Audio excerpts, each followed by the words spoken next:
Pro Actors. Welcome to the Pro Actor Real Talk. This is a podcast where I'm talking to real actors and we're going to just tell it like it is. And this is our first edition. I'm super excited to have one of my dear friends on today. Award-winning actress Angela Asher began her career in the entertainment industry working internationally as a model before making her transition into acting, performing both on the small and big screens. She first gained recognition for her performance in Ken Finkelman's Married Life, which received a Gemini Award nomination for Best Ensemble in a Comedy. This girl's got so many nominations. Her apartment is just filled. Oh my God. It's true. Angela's turn in George F. Walker's This Is Wonderland earned her a Gemini Award nomination for Best Actress Guest Star in a Drama. Following her nomination, she was written into the following season as a whole new character. She garnered several Gemini Award nominations for her work on the popular television series 18 to Life, including Best Lead Actress in a Comedy and 2 concurrent nods for Best Ensemble in a Comedy. Angela also received Canadian Comedy Award nominations for Best Lead Actress in a Film for Touch of Grey, Best Lead Actress in a Series for 18 to Life, and Best Ensemble in a Series for 18 to Life. In 2013, Bill and Sons Towing took home the Canadian Comedy Award for Best Ensemble in a Series. Crave magazine in 2011 named Angela as one of its top 10 Canadian actresses to watch list. Angela can currently be seen on all 4 seasons of the critically acclaimed Hard Rock Medical, as well as on Netflix in Bad Blood and Workin' Moms. Okay, that is a crazy, crazy resume that she has, and you can check her out on IMDb and see for yourself. Ange and I first met in an acting class back when we were just starting out. And this acting class was one of the scariest classes I've ever been in. One of these kind of like whatever doesn't kill you makes you stronger classes. And Angela is one of the strongest actors and human beings I know. She's an amazing, beautiful person. She's a big heart. And I'm so proud to call her one of my dearest and oldest friends. Love you, Ange. I'm going to cry. Oh my God. I'm going to cry. Ange has this incredible fighting spirit. And we have often, like that Workin' Moms job that she booked, which was an amazing role. Yeah. As I was on my way to that audition, to the callback, I thought, Angela would be great for this part. I want to, and there she was, and she did book it. So what do? I call her. I'm like, Ange, what did you do in that audition? And you told me, you remember that? Because I was like, okay, she won fair and square. What did you do? And I learned something from you in that audition. She was very generous and gracious and told me what she did. She was like, remember, I said, did you ask permission? And you were like, no, I didn't ask permission. It's like, No. And I mean, and I think that's, that's the thing, is having this sort of spirit of generosity, of sharing, with our fellow, actors, friends, because we are. But, it's so important because this isn't rocket science, and it's about being brave, and it's about being courageous and not asking for permission to show up with your interpretation of the character. And that character, in essence, is you. That's it. There's no second guessing it. You have to bring your full self to something and be confident, in that. And, it's no different than, I was Coca-Cola that day. You were Pepsi, so they liked Coca-Cola that day. It's that type of thing. Right. Well, you're also super talented and a brilliant comedian. So I didn't feel bad at all. I was like, I was the one who was on my way there going, I would cast Ange in this role. Oh my God. Yeah, that was fun. I had a good time. And was outrageous in the audition. So, so we've been doing this for what? Like this class we were in together. That was you're talking about Shirtlift, right? Yeah, the Michael Shirtlift. Yeah, Michael Shirtlift. For those of you who don't know, at the time, Michael Shirtlift had written this book called Audition, and it was sort of like the Bible for actors. And still is, by the way. Is it really? Because I remember at the time everybody was reading that book, and I definitely still use some of that stuff today. And this class was like, there were 60 actors in this class. And auditors, remember? It was terrifying. I remember I was brand new and I went up there. So was I. Oh my God, should I run? Should I just run now? No, no, no. And you didn't run. I didn't run. And here we And are. here we are. And And that's that, kind of what it takes to stay in it as long as we have. It's just don't run. Just don't run no, away. don't. And if you mess up like we do in everyday life, right? Where nobody's perfect. And I find with the more you're willing to fail as an actor, the better you're going to get. That's always been my philosophy. So what do you think is the thing that has kept you going? I mean, we've been doing this for a long time, and you've Yeah. got this incredible resume and awards. And I know there have been times when, you maybe weren't working and you were kind of like going, oh my God, like, what am I doing? And what is it that's kept you going and kept you in the game all of these years? I would have to say a genuine curiosity for my fellow human beings, honestly. And I think that, careers, they ebb and they flow. And I see a lot of actors expending a lot of energy freaking out and, oh, I'll never work again, or oh, my agent's not doing this or that. Like they're always going outside of themselves. And I say, you know what? Maintain your kid's sensibility and learn to roll with the punches. And for me, I have so many outside interests. I'm always trying to better myself. I'm a big champion of therapy because I think what threw me when I was younger would be, oh yes, just be yourself. Just be yourself. Show up and be yourself. Well, if you don't have any idea who you are, you get thrown by that, right? Be yourself. Well, who am I? Who am I?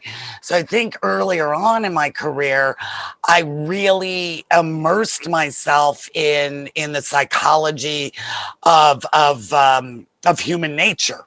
And went to therapy where I was able to even embrace, those ugly parts that we don't like about ourselves, because those parts, we tend to close off because we just want to be these, oh yes, I'm an actor and I'm professional and I'm this and that, and be popular or something, and we negate those parts that may be our shadow self. I know this is getting a bit sort of philosophical, No, it's perhaps, great. but Those are the parts that are like acting gold. Those are they are. the And you, darkness. yeah, you cannot shy away from that. So I think that type of just because I'm so curious about that, and always have been, on what makes someone tick. So I think in those down times, it's very important to go, hey, yes, I am an actor, but I'm a human being first. And I've always found in times of and perhaps distress or worrying, I always find that the best thing to do is to go and help somebody else, to go and be of service, to get yourself out of your mind, because this business can be very in your head and very narcissistic, because people think that they're judged, on how many auditions they're getting. If a casting director likes them, if they don't, you've got to do it for the right reasons and know why you're doing it. And my big thing is, what is meant for me can never be taken away. So I live by that philosophy. I like what you said about service and being of service to other Yep. people, because I Yep. think a lot of people forget that when you're an actor, you are a service provider. You are going Yep. into an audition to be of service to the people that are ultimately Exactly. going to pay you. You're of Yep. service to the writer, and I always like to think I'm serving the writer. I'm trying to fulfill the writer's Yeah. vision. So I Yeah. think I know you go in with that attitude, and I think that's probably one of your superpowers, is that you're always thinking I about, love that how can I superpower, that help other analogy. people, right? It's Well, an acting superpower. Then you're not thinking about yourself and do they like me? You're thinking about, how do I help them? How do I make this work? How do I make this character work for for this Well, producer, this director. yeah, I think it's also knowing what characters you're going in for and going through the script and seeing how you service the story. It's always about the story. It is not about you. And I think, I definitely saw, and I mean, both of us did, back in Shirtlift, where you could see the very selfish actors. And that's why they're not effective, because they're just caring about themselves and they tend to do a lot of mugging. And this is my opinion and my observation over many, many years. I find that when you put the focus on the other actor or actors in the scene, know what that story is and what the vision of the storyteller was, you understand that you are one fraction of that whole big story being told. And it also takes the pressure off of you, where you're there to facilitate this storyline moving on, whether that's an actor role, whether that's a lead, a principal, large principal supporting role. We are, to coin the COVID phrases, right? We're all in this together. On a set, we are all in this together. And everybody needs to take the attention off themselves. And I'll tell you, those actors that don't have a very difficult time on sets, and they're not well liked, because I've certainly worked with my fair share of them. Yeah, they're only tolerated as long as they're selling tickets, and that is that's right. It's about the money. Yeah. Yeah, I think that's definitely a path to sanity. And I think one of the reasons that we have longevity, that you and I are still doing this, is that we've found a way to stay sane in this business and not implode, because you see a lot of people kind of imploding or just not being able to mentally handle it. And I think being of service and thinking about others is one of the main paths to it has to be. It has to be. Not to mention good acting, because it's not about you; it's about what's happening in the scene. Yeah. Well, it always is, and it's not about you. And when you make it about you on a set, and you become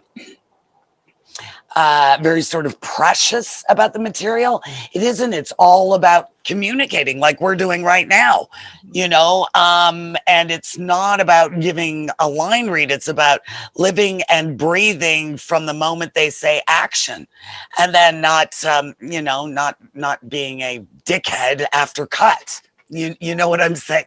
Sorry, I don't know if I'm allowed to say dickhead. Yeah, you can say dickhead. Okay, yes. I'll say it too. Dickhead. Dickheads, right? Because that's the thing. You're spending, most of the time 16 hours on a set. Keep to yourself. Keep your energy. Really respect. That you are there to do a job. You're not there to make friends. You're not there to be popular kid in the cafeteria, which I see people and like we've seen in audition rooms, where somebody is like, oh yeah, I've been doing this, blah, blah, blah, blah, blah, blah, blah, blah, right? And you're kind of like, oh my God, do you understand there are producers in that room and a director, and I don't want to hear about your life. I don't even really know you other than audition rooms. God.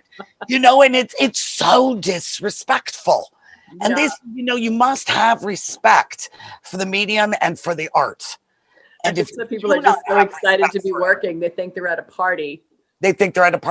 Yeah. Oh my God. Don't even get me started. So you mentioned something that I love to talk about, which is your energy and the quality of your energy and what you're bringing to, with you when you go to work. You're bringing your energy everywhere you go, and how, a lot of actors go to auditions and they're so concerned about people liking them that they bring the energy of kind of neediness, which is sort of like lack, like I don't have it, you need to give it to me.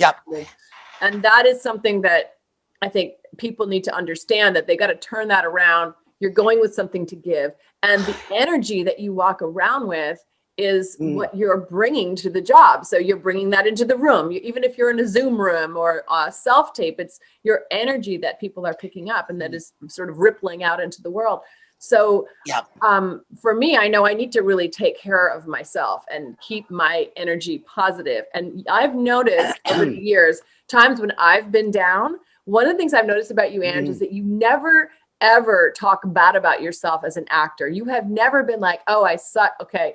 Occasionally, if you're working, we're doing an audition, you have a moment of frustration. But like the other day, Nahanni. I was going to say, oh my God, my that. dialect's inconsistent.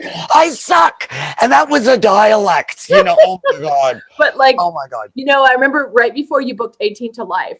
Yeah. Because I always like to look back and think, okay, what was I doing when I booked that job? Or what was Ange doing? Because I remember that time I was having a hard time, and I never forgot. You just basically said, you were talking about your career and your life and your acting, and you would never say a negative thing about yourself. You were always positive. You were always like, no, I'm going to do this, and I'm working, and I know I'm a great actor. And I was like, wow, because I was not in that place. And that really served you. I mean, you booked series after series after series. So how do you work with yourself as far as keeping your mindset positive and keeping yourself positive around your career, no matter what's going on in the world? Honestly, and I wished I had adhered to the advice I'm going to give when I was younger. Okay. Exactly. So yes. Don't deal with other actors who are in your category. And I'm sorry to say that, but because there is so much competitiveness out there, and even, at our ages, and it becomes toxic if you base your whole identity on being an actor and what you're booking. Oh, I booked this, I booked that. Oh, gig. Oh, let's talk about the process. Forget about all that. You know what I mean? You don't need a bunch of people nattering in your freaking head. And then you start to go, oh my God, I'm not getting those auditions. Why am I not? Oh, my agent sucks, this, that, and the other. So all of a sudden you're taken off your game. Mm-hmm. Your mindset then becomes the mindset of the opinions of others. So it's not even your thoughts anymore. So what you're consumed with is lack. There is no lack, period. There is enough work to go around. I believe that choose your friends in this business very carefully and very wisely, because some of those friends are downers. They're bummers. They're bummers. I can't. I said bummers. They're bummers. It's bummers in our energy. Yeah, but it's like that whole thing of have you ever noticed when you're doing really well and you're confident and you're this, that, and the other, you have all people buzzing towards you, right? Because they want to touch what you have or what they perceive you have. I'm gonna get close to the fire, right? But at the same time, those particular folks are going to go, oh, wow, your highlights, wow, you've got kind of some red in your hair before you're going to an audition. Or, oh, really? You're going to do it that way? You wore that outfit? Are you going to go with your hair like that? Exactly. Exactly. It's, here's and it's one thing I adhere to is I show up exactly at my time of my audition. If they are behind, I say, how far behind are you? And I walk back out and I come back in, because to sit amongst that energy, everything is energy and frequency. Tesla pointed that out. When he was alive, with energy, and energy will stick to you. And in this business, you must have a very tough skin. And unfortunately, energetically, when you have a bunch of freaked out people who are all smiling and then going, oh, you're wearing this, you're wearing that, with smiles, they're psychically attacking you. I swear to God. I sound crazy, but I know it to be true. I've definitely experienced that in more in Los Angeles. I was shocked when I started going to the rooms in LA. The kind of that vibe was definitely coming at me. But then when you find somebody who's a real kind, loving person, it really stands out. Your friends in this business, your good friends are your friends in life, because life and all this competition. I agree with you. I don't think there really is competition, because everyone gets the role they're supposed to get. And then everything's also at energy, frequency, vibration adjustment. So if I'm not working, or if I'm going through a hard time in my career, I try to look at, okay, what's my frequency? What energy am I putting out? Like I need to adjust that. If I'm not getting the results that I want, then I have to adjust what I'm putting out so that I can so much sun coming in. I'm so sorry. It's beautiful. Oh my God, it's that's so bright. Natural lighting. That's great. Yeah, just to go on further, yeah, it really is, and it is. That's what I was speaking about, was protecting your energy. And if you're going in with a bad attitude, I've been in rooms where, other actresses have said, oh, this is such a piece of shit. I don't even know why I'm here. And I look at them and I think, why are you here? Somebody would love to be here with a better attitude.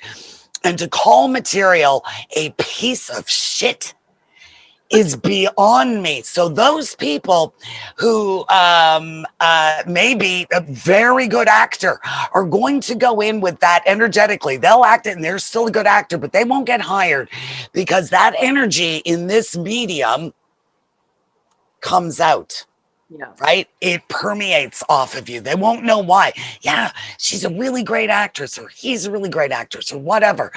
But there's this attitude, right? Which is an energy that is in there that you've brought negativity into that space of which you have been invited. It's no different than being invited to someone's home and coming in with this dark energy. It's the same thing. And when you get an audition, like, I don't think actors quite understand how many submissions there are per role. So when you are invited to audition for that, if you have a bad attitude about it, tell your agent you don't want to audition so that somebody else who wants to audition for that will do it.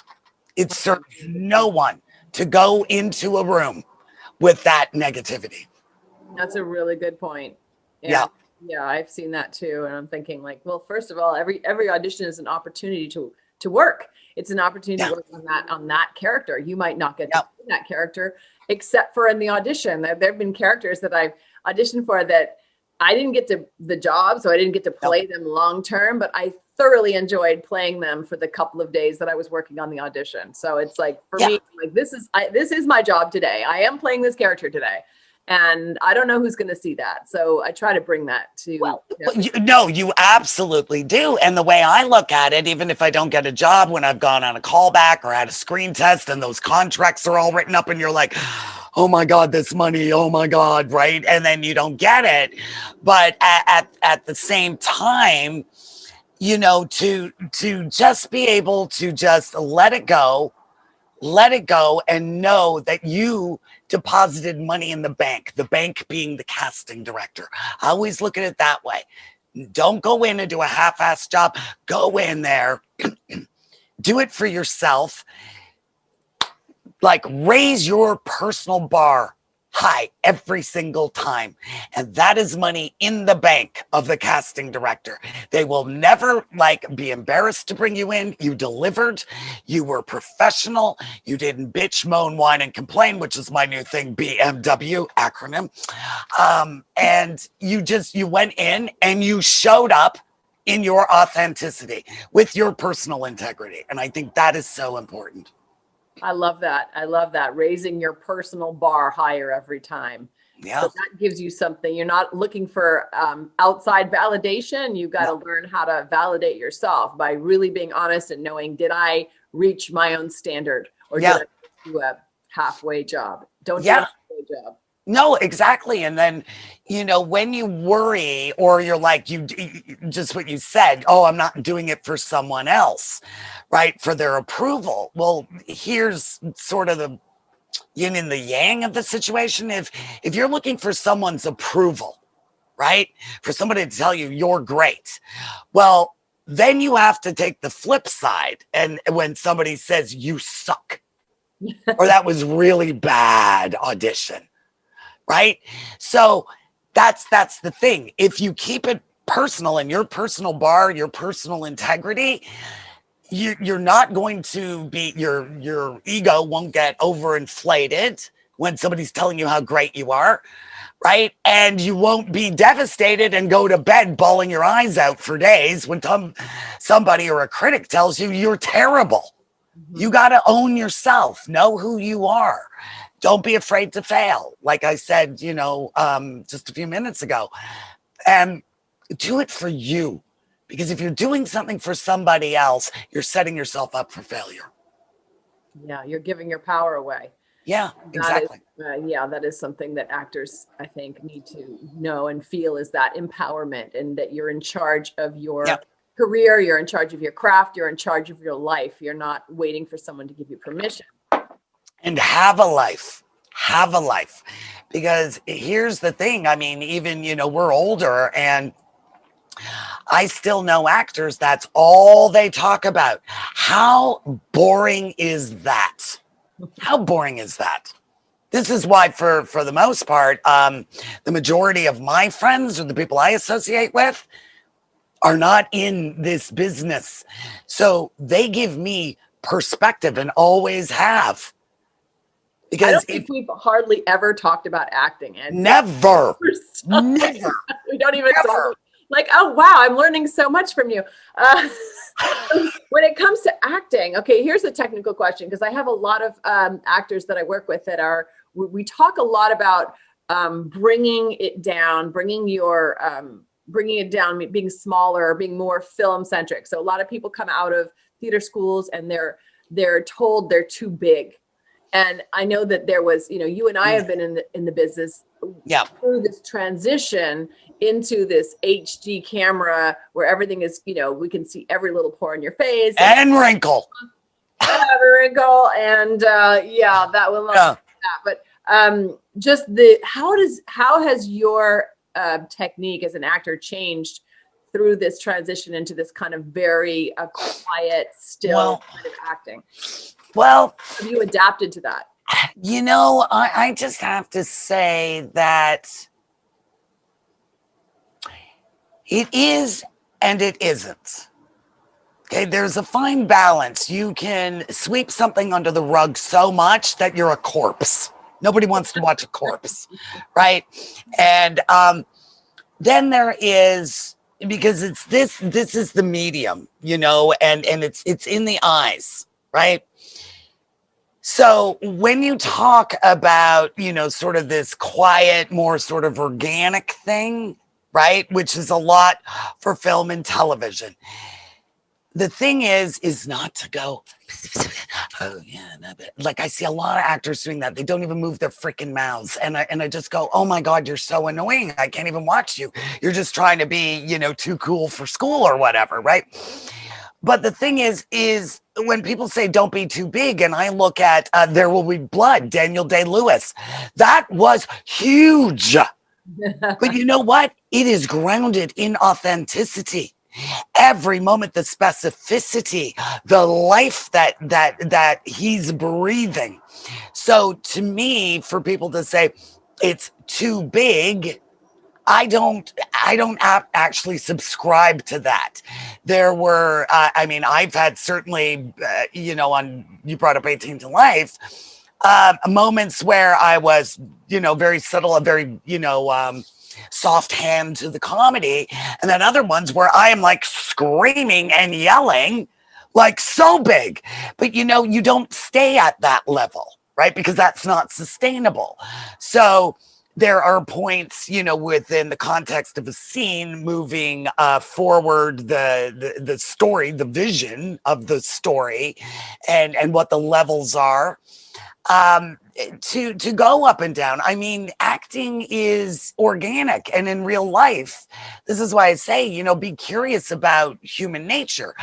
I saw a woman, waiting as I was taking a walk yesterday, waiting for a streetcar, like screaming and yelling. And I was just like, oh my God, what is this maniac doing? Well, you know what? She's pissed off. Oh, pardon me. She's pissed that she, is going to, because I could see she had earbuds in. So she's having this whole thing, but other people are thinking, oh, she's a crazy person, but she's not. She's having an argument. I will be there. It's not my fault that the streetcar. So she's having an argument on the phone. And then she sort of calmed down and started laughing. I go, and I, because I listened to it, like I eavesdrop. I'm an eavesdropper, I admit it, but I eavesdropped on it because she was so animated and angry. And then she went, I know, I love you too, and I miss you too. But the person, I guess, on the other phone. So if that was a scene, is she supposed to just be like, ba ba ba ba ba ba ba? Blah, blah, blah, blah, blah. No, you have to have some levels to it. It has to be organic and natural, like any conversation, right? And if you're triggered in a scene, somebody calls you a name that you don't like in a scene, are you supposed to go, oh, that's fine? Or are you supposed to go, that's fine? You know what I mean?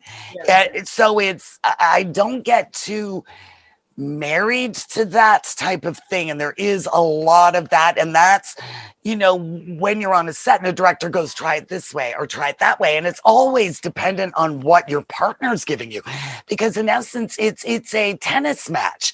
Lob here, this here, and then it's boom boom boom boom boom, then back, and then okay, that person won, right? Acting is a sort of sport in a way. I mean, in my mind anyways, like a tennis or even ping pong sometimes. So yeah, I wouldn't worry too much about that. I love the tennis metaphor too. It's like, you've got to work with what's being thrown at you. So how do you deal with the new world of self-taping? How are you feeling about all of that, since we're doing so much at home and home with readers, and it's a bit of a challenge to have that organic, feeling when you're doing auditions. So how are you finding that? Well, I find I live in a condo, so I basically have to move all my furniture, and I'm tacking up dark navy blue sheets. So what I do prior to the reader coming on, onto the computer, I set everything up. I technically run it right? So I can look, adjust the lighting, if it's too hot, if too this, too that, the framing, scene by scene. So I am not wasting the reader's time. And I'm finding that when the advent of this self-taping at home because of COVID, which you so graciously taught me how to use my self-tape app. Thank you, because I didn't understand. So God bless you for that, Nahanni. You're welcome. So now I think it should take you pretty much, I'm going to say 7 hours if you want to do a really tight self-tape. And that sounds like a lot, but it really is a whole day thing. And this is not including, the memorization or what have you.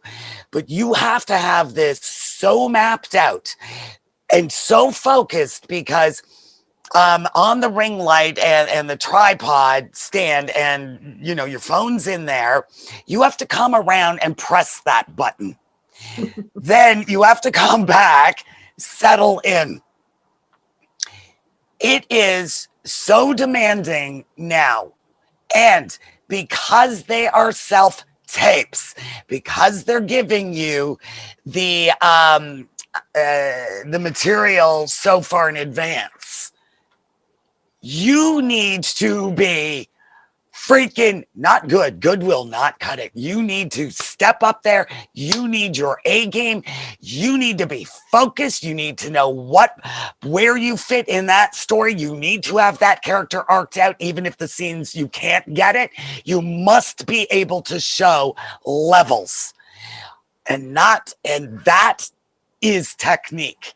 And technique is also the camera technique, the lighting technique, the editing technique. I mean, we are being asked to do so many other jobs, like wear different hats now, where you're as an actor, you're just going, I just need this tape in at this time. No.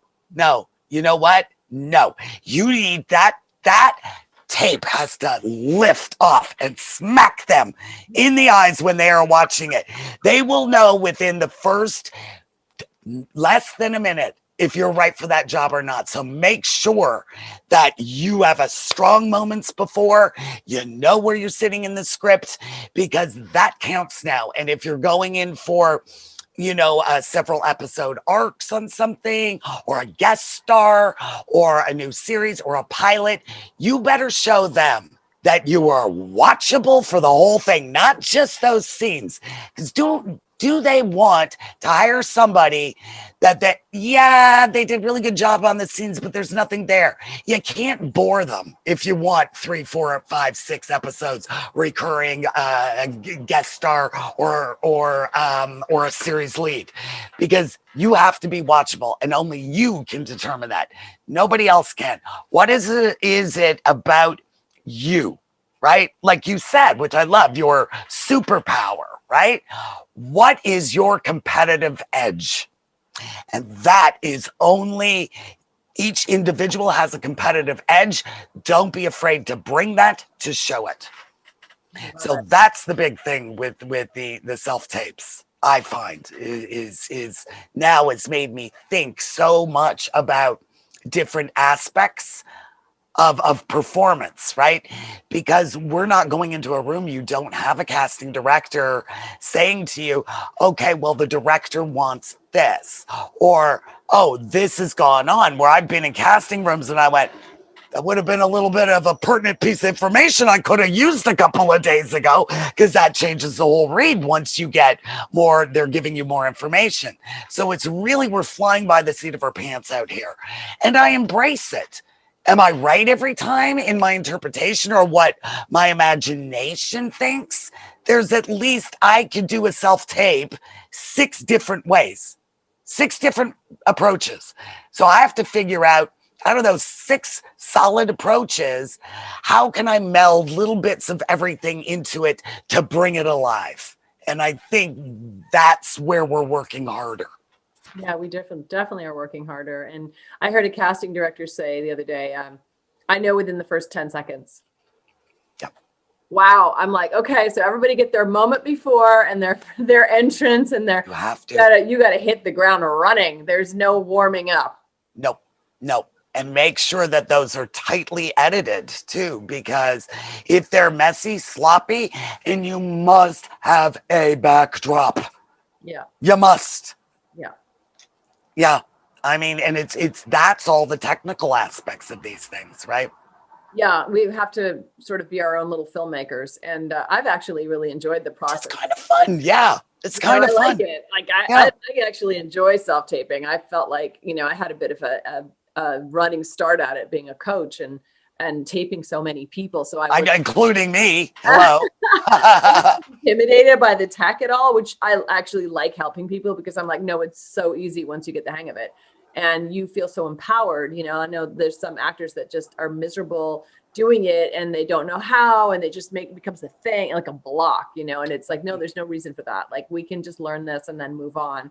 But until you learn it, until you got that easy and kind of set up, it does feel really hard. But then once you got it, like, now you have it. Now you're like, yep. Okay, I've got my studio. I can play. It's my sandbox. I get to play in my sandbox. Sandbox. I love that analogy. And it is a sandbox. So you can take 7 hours on your feet, rehearsing in front of your camera and looking at yourself and being able to self-adjust and self-direct. Whereas before it was like, okay, you rented a studio, you got half an hour, go, Exactly. Yeah. So I find the running it, well, I said all in total it takes 7 hours prep to do a tape. I'll run it probably for an hour and a bit prior to a reader getting on, to break down the scenes, to see what I need to do camera wise, angle wise, because you're in a confined space, like in my condo, because I have to move all the furniture, but I find doing that. So you're seeing what transitions work, what don't, prior to getting on with the reader, right? And that is also so important, to be respectful of your reader's time, because when you're calling friends to help you, know that they're giving of their time and they're giving you their energy, and be so respectful of that. Yeah. Especially if you want to use them again. Yeah. Well, it's not even, you see, you said use, right? I don't like that that word. And you know how I'm always, You want them to play with you again. Pardon? They don't want to play with you. You want them to play with you again. Yeah. Yeah. I'm tired Well, of it is. And it's just like, I'm all for helping somebody, and it's merely like, would you be available to help me? Because that's what that person is. They are helping you, like, elevate your game. Yeah. Right. And that's it. I mean, I feel, I've got a strong reader like yourself, like when you're helping me, or vice versa, do a self-tape. And it's like, I'm being elevated because of the delivery of a fine actor, so I actually feel like I'm doing something, as opposed to, no, I'm not gonna knock all readers, because there are so many incredible readers that I've read opposite in casting facilities. But then you have, some casting directors who should not be a reader, right? I won't name any names, but they're just like blah blah blah, and they give you nothing, right? So when you're calling a friend, who's an actor, to help you, also know that they elevate your game, and that's what you have to, there has to be a reciprocity back as well. When you're going to help that person, you can't just throw it off and whatever. Help them get the job. Yeah. Well, that's one of the bonuses of having a self-tape studio, is that you get to pick the reader. And so, instead of thinking of it as like a problem, it's like, no, that's a bonus, because when you walk into an audition, and a live audition, you don't know who you're going to get. And it's sometimes that can be, I mean, you have to not let it throw you, but it can, if you don't have a reader that you were expecting, like if you're expecting, I've had a few surprises where I'm like, oh, that's my reader. Okay. And you just deal with it. But it's great to be able to set yourself up for success the way you want to, on your own terms. I personally love self-taping. So, yeah. I'm loving it too. I am. I mean, and it's more exhausting now though. Right? Like before this COVID, I would go to a self-tape studio. I would, and I'd be on my game. I'd be in and out in 30 minutes. And that self-tape guy did everything. Now I have to do everything, so it's a whole other job besides. And then you go, oh, right, now I have to inhabit. I have to deliver, right? And it goes back to the whole energy thing, right? Is that you have to be so calm and focused on what you're doing. And I certainly have some rough days with the taping where I'm so frustrated because I'm dropping lines, because I tend to get, a lot of auditions, and I play characters that talk a mile a minute. And when you've got like legal jargon, and like, that's like a whole freaking page, that's hard to keep doing again and again, right? On a self-tape. But hey, I could have been a lawyer and I chose this. What I was thinking, I have no idea, but whatever. That's the gig, right? So listen, I want to ask you another question, which a lot of actors have been asking me, and it's about inspiration. Because there are the times when you're not working, or the times when you are having a down moment. Like, how do you get inspired, stay inspired? How do you, even realize that you need to inspire yourself? Like, how do you keep that inspiration for your craft to keep going and to keep bringing that A game to every audition? Is there some kind of practice you have, or something that you do, some self-care, something like that? Like, what's your secret, Ange? What's my secret? Is watching. I've become, during this COVID thing, I have binged so many series, and I get so excited, like to the point where I'm in my pajamas and I'm going, you go girl, you go girl. Like I didn't see, what is it called? Big Little Lies, with,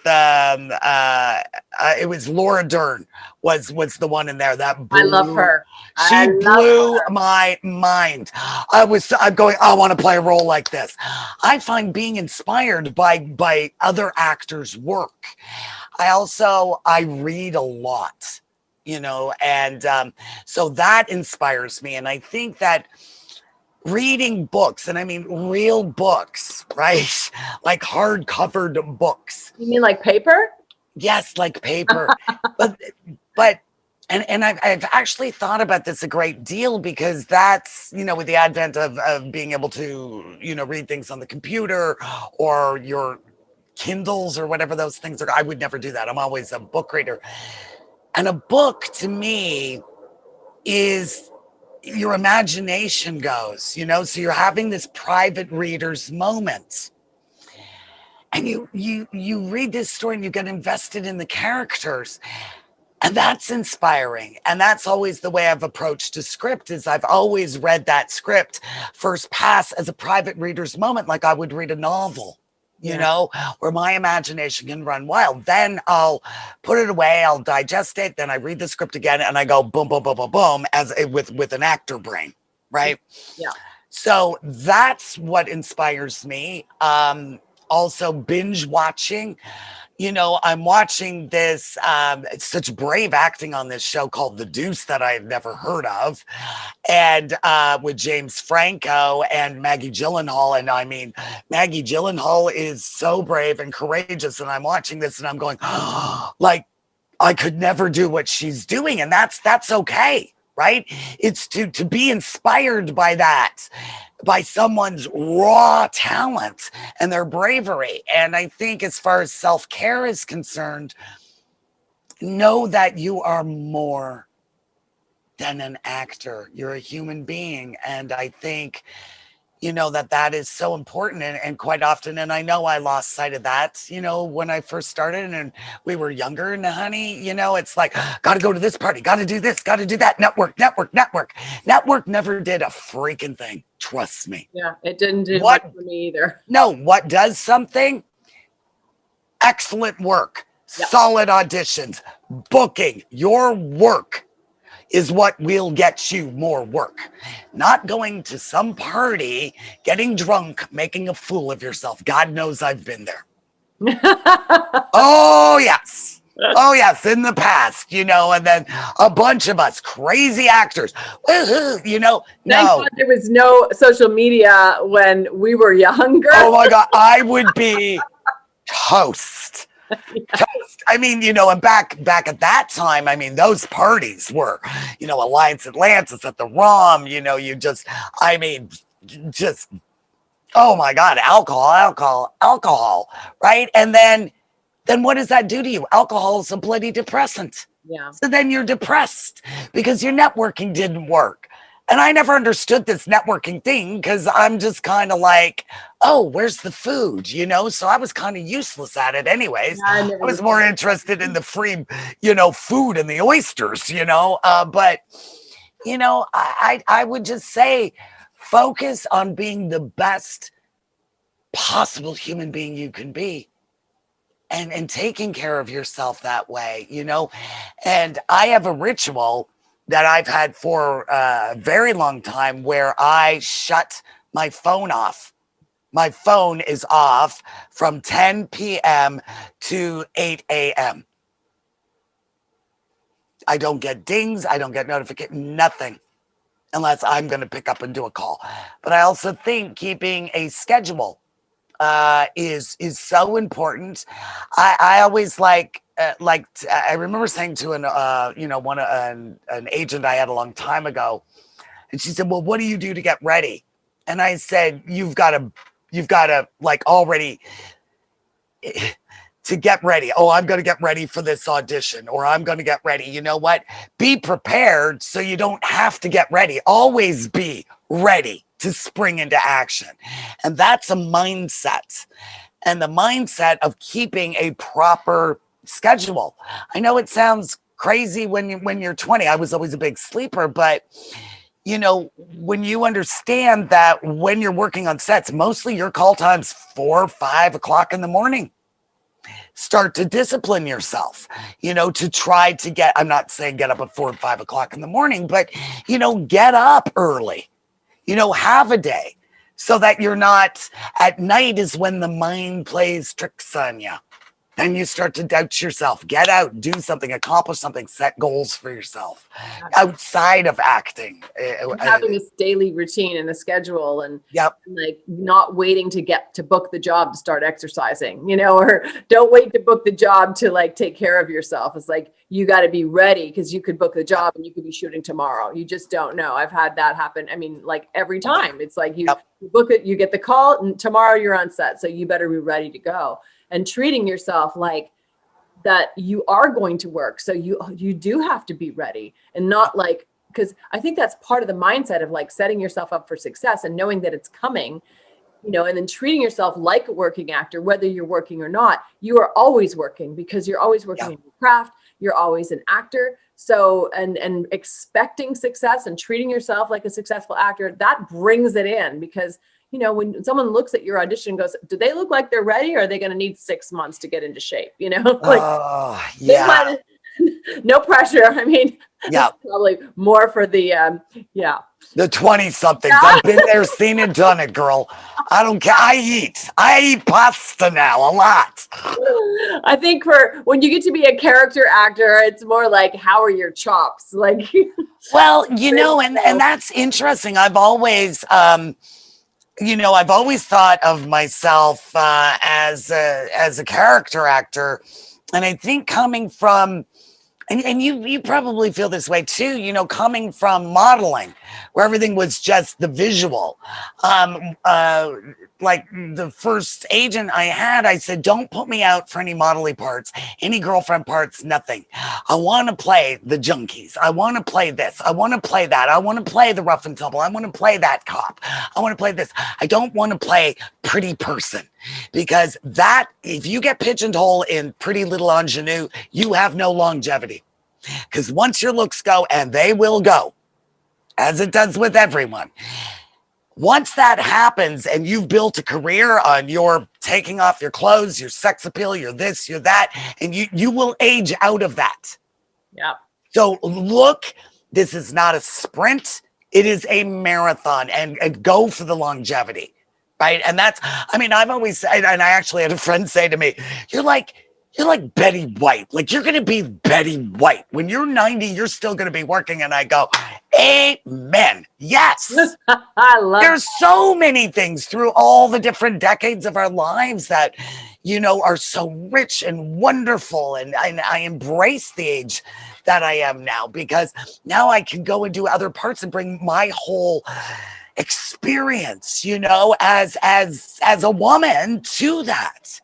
Yeah. And that to me is incredibly empowering. We have to empower ourselves. Yeah.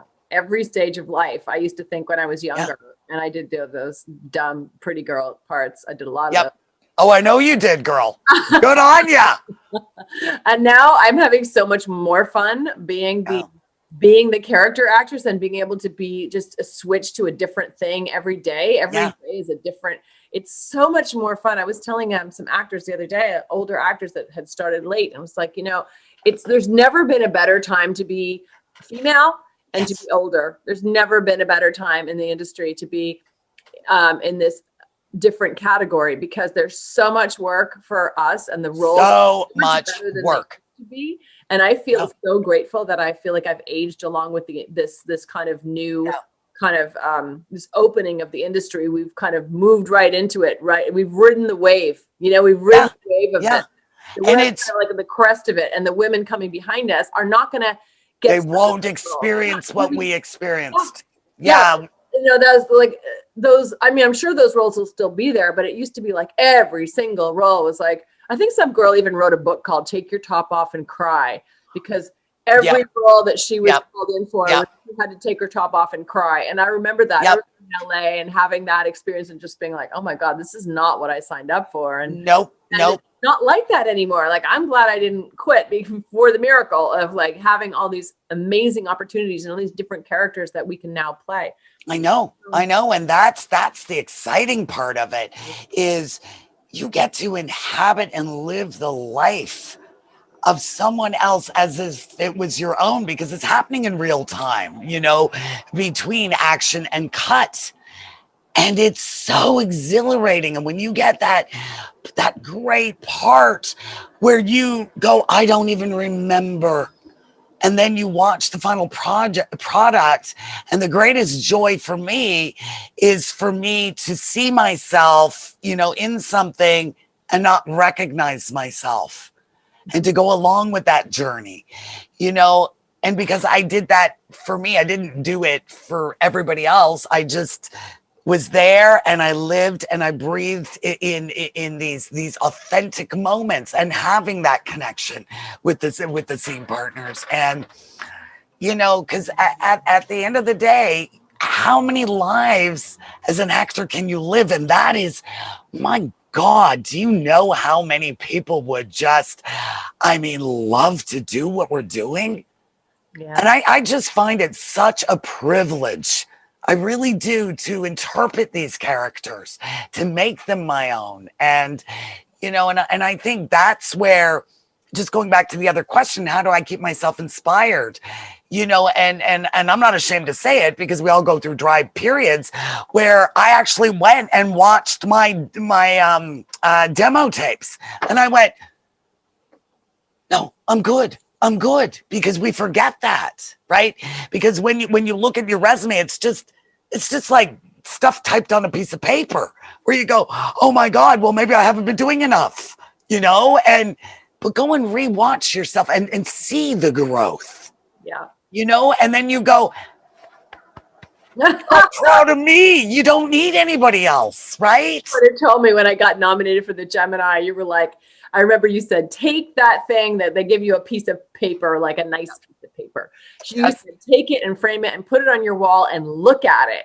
And I do that too now. I have it hanging, because, it's easy to just kind of shove it into your desk somewhere. Yep. And, it was kind of shoved to the back of some stuff. And I was like, no, put it on the wall. Like every little memento like that. It's like, put it up somewhere where you can see it. Those pictures that you took of being on set, like, put them in your face, have a vision board, like, keep that in your mind of, like, because it's really easy to go, well, I'm here, but I really want to go there. And to just keep always, I'm always moving forward. We're both always moving forward. But that's humans, right? What you've actually accomplished already is also really important. Yeah. It is. And I think that we've a nice frame. I know you did. I know.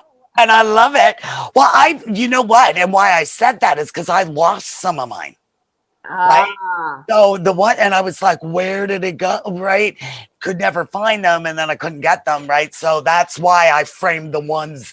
I've lost some of my, when we used to take Polaroids. I had pictures of me with John Turturro when I did a movie with him. He was like my favorite actor one of my favorite actors when I was coming, he's all those he's movies. so good. I had these pictures, Polaroids of us. And I'm like, oh, where did it go? Like, we did that movie. And like, I know, right? Because we don't take care of these things, right?